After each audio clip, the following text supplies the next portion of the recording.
Hi, I'm Laura with Rethunk by Laura, and today's 2-minute tutorial is on the magic of scrubby pads.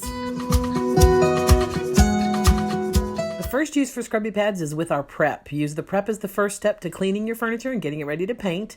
Spray the prep on and then scrub with one of our scrubby pads. It really helps loosen all the junk. There's stuff on there that you don't even see. The drawer looked relatively clean when we started, but look what's on the scrubby pad now. Really, really gross. Once you do the scrubby pad, then go back and follow it with just a soft cloth to get everything off. Don't rinse, but that scrubby pad will unearth a bunch of gunk that you can get off. They are wonderful for cleaning with. Look at the difference. That top drawer has no sheen. The bottom drawer is still gunky.